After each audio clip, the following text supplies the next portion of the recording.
Subscribe کیجیے ہمارے channel دینی مسائل قاری غوث کو عقیدہ اہل سنت پر ہونے والے اعتراضات کا منہ توڑ جواب سننے کے لیے ویڈیوز کو لائک اور شیئر ضرور کیجیے۔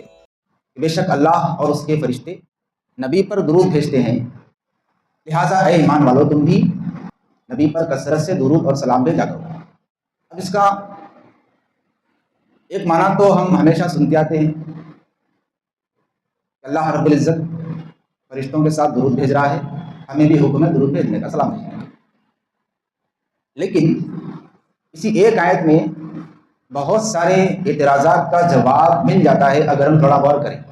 کچھ لوگ ایسے ہیں کہ درود شریف پڑھنے کو اس حد تک پڑھنا سمجھتے ہیں کہ نماز میں ہم جب درود پڑھتے ہیں تو وہی درود کافی ہے، نماز سے ہٹ کر یا نماز کے بعد عصر میں، فجر میں، جمعہ میں جو درود پڑھا جاتا ہے، دستر بچھا کر درود پڑھتے ہیں، تو یہ درود پڑھنے کا حکم نہیں ہے ان کے کہنے کے مطابق۔ جو نماز میں ہم درود پڑھتے ہیں وہی درود پڑھنے کا حکم ہے، اور اگر کوئی جماعت سے درود پڑھ رہا ہے تو جماعت سے بھی درود پڑھنے کا حکم نہیں ہے۔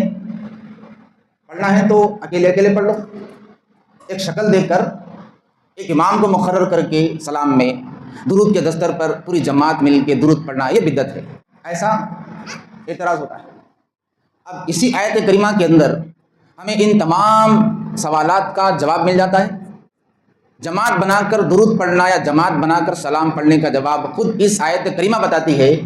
اللہ نے یہ نہیں فرمایا کہ صرف اللہ درود بھیجتا ہے تم بھی درود بھیجو۔ اگر ایسا کہتا تو ایک ایک آدمی کو فردن فردن تنہا تنہا درود پڑھنے کا جواز ہوتا تھا کہ ایک ایک شخص درود پڑھے۔ کیوں؟ اللہ اکیلا پڑھ رہا ہے، اس لیے امتی کو بھی اکیلا اکیلا پڑھنا چاہیے۔ لیکن اللہ نے صرف اپنا ذکر نہیں کیا، فرمایا اللہ اپنے تمام فرشتوں کی جماعت کو لے کر نبی پر درود پڑھتا ہے۔ مطلب یہ ہے خدا جب فرشتوں کی جماعت کو لے کر درود پڑھتا ہے تو امت بھی جا کر درود پڑھے نبی پر، جماعت کے ساتھ درود پڑھے نبی پر۔